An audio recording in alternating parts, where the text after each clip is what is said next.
তখন সবাই লিং এর পাগলামি দেখে মজা নিতে থাকে। তারপরে আমরা দেখি গোং এর ছোটবেলার বন্ধু মিন জানতে পারে যে গোং অলৌকিক ডাক্তারের ছাত্রকে খুঁজছে, তাই সে তার সামনে অলৌকিক ডাক্তারের ছাত্র সাজে। তারপর গোং তার কাছে অলৌকিক ডাক্তারের ঠিকানা জিজ্ঞাসা করে। তখন শাও তাদের দুজনকে একসাথে দেখে সে ভুল বোঝে যে গোং তার সাথে প্রতারণা করছে।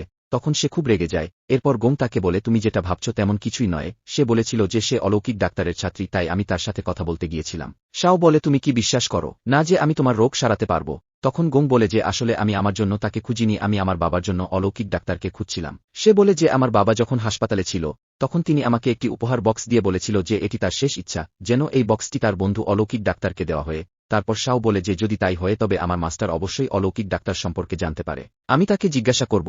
তারপর সে তার মাস্টারকে ডেকে তাকে অলৌকিক ডাক্তার সম্পর্কে জিজ্ঞাসা করে। মাস্টার তো নিজেই অলৌকিক ডাক্তার, তাই সে তাদেরকে কিছুই বলে না, কারণ তিনি বিখ্যাত হতে চান না, তিনি কেবল একটি লো প্রোফাইলে থাকতে চান। তারপর মাস্টার কয় একদিনের জন্য তাদের বাড়িতে থাকেন। তখন গোং এর মা এবং নানি তার সাহায্য নেন যাতে শাও এবং গোং একে অপরের কাছাকাছি আসে। তখন মাস্টার তার জাদু দিয়ে তাদের দুজনকে ড্রাগ দিয়ে দেয়। তারপরে শাও এবং গোং দুজনেই একে অপরের কাছে তাদের অনুভূতি স্বীকার করে।